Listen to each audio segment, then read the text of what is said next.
شروع سے ہی prince W نے واضح کیا کہ جب وہ بوسٹن میں مجھ سے ملنے آتا تھا تو وہ ایک ایسی خاتون سے تفریح کی توقع رکھتا تھا جو اس کے ذوق کے مطابق ہو اور جو محض صحبت سے زیادہ کردار ادا کرے۔ تاہم وہ پیشہ ور اسکورٹ سے سختی سے گریز کرنا چاہتا تھا، ایسی خاتون جو اسے اس کے خاندان کے افراد کو عوامی مقامات اور سماجی تقریبات میں مل سکتی تھی۔ پرنس ڈبلیو کے ساتھ ہمارے خفیہ ملاقاتیں نے مجھے اس کی خواہشات کو خاموشی سے پورا کرنے کی سہولت دی۔ سارا بوسٹن کے علاقے میں رہتی تھی۔ مجھے یقین تھا کہ اس کے سنہرے بال اور نیلی آنکھیں پرنس کو پسند آئیں گی۔ اس کا شوہر جو یونائیٹڈ ایئر لائنز کا پائلٹ تھا اور کام اور ذاتی مصروفیات کے لیے اکثر سفر کرتا تھا، اپنی بے وفائی کو چھپانے کی کوشش نہیں کرتا تھا۔ سارا کو اس کے رویے سے کوئی خاص فرق نہیں پڑتا تھا۔ وہ اس کی تنخواہ بوسٹن کے پرتعیش کنڈو اور اس دور میں پائلٹ کی بیوی کو ملنے والی مراعات کی قدر کرتی تھی۔ اس نے پرنس ڈبلیو سے ملنے پر رضامندی ظاہر کی، لیکن ایک شرط کے ساتھ: ان کے تعلقات کا مستقبل مکمل طور پر پرنس کے رویے اور اس کے ساتھ اس کے سلوک پر منحصر ہوگا۔ میری راحت کے لیے دونوں ایک دوسرے کے معیار پر پورا اترے۔ پرنس ڈبلیو اور سارا کا رشتہ، جو وسیع تر سعودی مالیاتی منصوبے کا ایک ذیلی باب تھا، میرے لیے منفرد چیلنجز لے کر آیا۔ مین کی پالیسیاں اپنے شراکت داروں کو کسی بھی غیر قانونی سرگرمی میں ملوث ہونے سے سختی سے منع کرتی تھیں۔ قانونی طور پر میں ایک غیر قانونی عمل ساتھیوں کا بندوبست میں ملوث تھا جو میساچوسیٹس کے قانون کے خلاف تھا۔ مجھے سارا کی معاوضہ کی ادائیگی کے لیے کوئی طریقہ تلاش کرنا تھا۔ خوش قسمتی سے میرا اخراجاتی اکاؤنٹ کافی لچکدار تھا۔ میں بڑی ٹپ دینے والا تھا اور میں نے بوسٹن کے چند اعلیٰ درجے کے ریستورانوں کے ویٹروں کو خالی رسیدیں دینے پر قائل کیا، جو اس دور میں ممکن تھا جب رسیدیں ہاتھ سے لکھی جاتی تھیں۔ وقت گزرنے کے ساتھ پرنس ڈبلیو زیادہ بہادر ہو گیا۔ آخر کار اس نے مطالبہ کیا کہ میں سارا کو سعودی عرب میں اس کی نجی رہائش گاہ میں منتقل کرنے کا انتظام کروں۔ اس طرح کے انتظامات اس وقت غیر معمولی نہیں تھے۔ کچھ یورپی ممالک اور مشرق وسطی کے درمیان جوان خواتین کی ایک معروف تجارت تھی۔ ان خواتین کو مخصوص مدت کے لیے معاہدے دیے جاتے تھے اور معاہدہ ختم ہونے پر وہ بڑی بچت کے ساتھ اپنے وطن واپس لوٹ جاتی تھیں۔ رابرٹ بیئر، جو CIA کے آپریشنز ڈائریکٹوریٹ میں 20 سال تک کیس آفیسر رہے اور مشرق وسطی کے ماہر تھے، نے اس کا خلاصہ یوں کیا: 1970 کی دہائی کے اوائل میں جب پیٹرو ڈالرز کی بہتات شروع ہوئی، کاروباری لبنانیوں نے شہزادوں کے لیے ایسی خواتین کو بادشاہت میں لانا شروع کیا، اور چونکہ شاہی خاندان میں کوئی مالیاتی حساب کتاب نہیں جانتا تھا، لبنانی بے پناہ دولت مند ہو گئے۔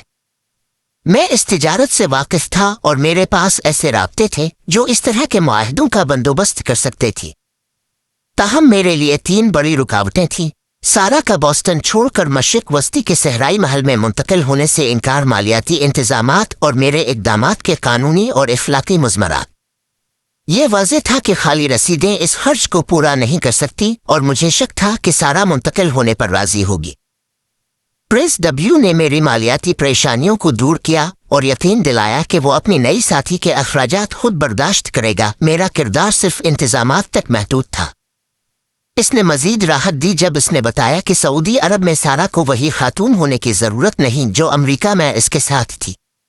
میں نے لندن اور ایمسٹرڈیم میں لبنانی رابطوں والے کئی دوستوں سے رابطہ کیا اور چند ہفتوں کے اندر ایک متبادل سارا نے معاہدے پر دستخط کر دیے۔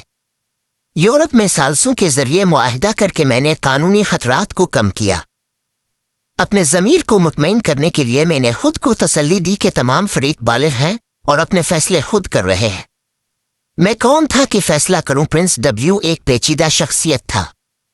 سارا نے اس کی جسمانی خواہش پوری کی اور اس سلسلے میں اس کی مدد کرنے کی میری صلاحیت نے اس کا اعتماد حاصل کیا۔ تاہم اس نے اسے یہ یقین دلانے کے لیے کافی نہیں تھا کہ سما ایک ایسی حکمت عملی ہے جسے وہ اپنے ملک کے لیے تجویز کرنا چاہے گا۔ اسے قائل کرنے کے لیے مجھے بہت محنت کرنی پڑی۔ میں نے کئی گھنٹے اعداد و شمار دکھانے، دیگر ممالک کے لیے کیے گئے مطالعاتی تجزیوں کی مدد کرنے اور کویت کے لیے تیار کردہ اکانومیٹرک ماڈلز شیئر کرنے میں صرف کیے جو میں نے انڈونیشیا جانے سے پہلے کلوڈین کے ساتھ تربیت کے دوران بنائے تھے۔ آخر کار وہ راضی ہو گیا۔ مجھے اپنے ساتھی EHM، اقتصادی ہٹ مین اور دیگر کلیدی سعودی شخصیات کے درمیان ہونے والے تعاملات کی تفصیلات کا علم نہیں ہے۔ میں صرف اتنا جانتا ہوں کہ شاہی خاندان نے بالآخر پورے پیکیج کی منظوری دی۔ مین کو اس کے کردار کے بدلے ایک انتہائی منافع بخش معاہدہ ملا جس کی نگرانی امریکی محکمہ خزانہ نے کی تاکہ سعودی عرب کے غیر منظم اور فرسودہ برقی نظام کا مکمل سروے کیا جائے اور ایک نیا نظام ڈیزائن کیا جائے جو امریکی معیارات کے مساوی ہو۔ ہمیشہ کی طرح میری ذمہ داری تھی کہ میں پہلی ٹیم کو بھیجوں تاکہ ملک کے ہر علاقے کے لیے معاشی اور برقی بوجھ کی پیش گوئیاں تیار کی جائیں۔ میرے ماتحت 3 تجربہ کار افراد جو بین الاقوامی منصوبوں میں ماہر تھے ریاض جانے کی تیاری کر رہے تھے جب ہمارے قانونی شعبے سے اطلاع ملی کہ معاہدے کی شرائط کے تحت ہمیں چند ہفتوں کے اندر ریاض میں ایک مکمل طور پر فعال دفتر قائم کرنا تھا، ایک شک جو 1 ماہ سے زیادہ تک نظر انداز ہوئی تھی۔ خزانہ کے ساتھ ہمارے معاہدے میں یہ بھی درج تھا کہ تمام ساز و سامان تو امریکہ سعودی عرب میں تیار کردہ ہونا چاہیے۔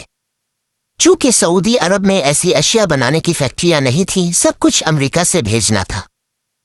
ہماری مایوسی کے لیے ہمیں پتہ چلا کہ جزیرہ نما عرب کے بندرگاہوں پر ٹینکروں کی لمبی قطاریں لگی ہوئی تھی، جس کی وجہ سے سامان کی ترسیل میں کئی ماہ لگ سکتے تھے۔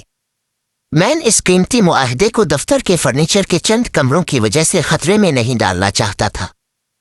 تمام شراکت داروں کے ساتھ ایک طویل برین سٹارمنگ اجلاس کے دوران ہم نے ایک منصوبہ بنایا کہ ایک بوئنگ 747 کرائے پر لے، اسے بوسٹن کے دکانوں سے سامان سے بھری اور اسے سعودی عرب روانہ کرے۔ میں سوچتا رہا کہ یہ کتنا مناسب ہوگا اگر یہ جہاز یونائٹڈ ایئر لائنز کا ہو اور اس کا پائلٹ وہ شخص ہو جس کی بیوی نے سعود خاندان کو راضی کرنے میں اہم کردار ادا کیا تھا۔ امریکہ اور سعودی عرب کے معاہدے نے بادشاہت کو راتوں رات بدل دیا۔ گھومتی ہوئی بکریوں کی جگہ ویسٹ مینجمنٹ ان کے ذریعے $200 ملین کے معاہدے کے تحت 200 چمکدار پیلے رنگ کے کوڑا کچرا جمع کرنے والے چکلے آئے۔ سعودی معیشت کے ہر شعبے زراعت، توانائی، تعلیم اور مواصلات کو جدید بنایا گیا۔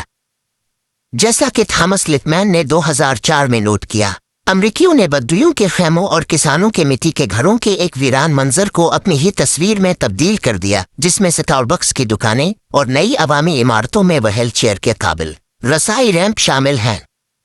آج سعودی عرب ایکسپریس ویز، کمپیوٹرز، ایئر کنڈیشنڈ مالز جو امریکی مضافاتی علاقوں کی طرح چمکدار دکانوں سے بھرے ہیں، پرتعیش ہوٹلوں، fast food chains, satellite T V, جدید ہسپتالوں، بلند و بالا دفتری عمارتوں اور دلچسپ سواریوں والے تفریحی پارکوں کا حامل ہے۔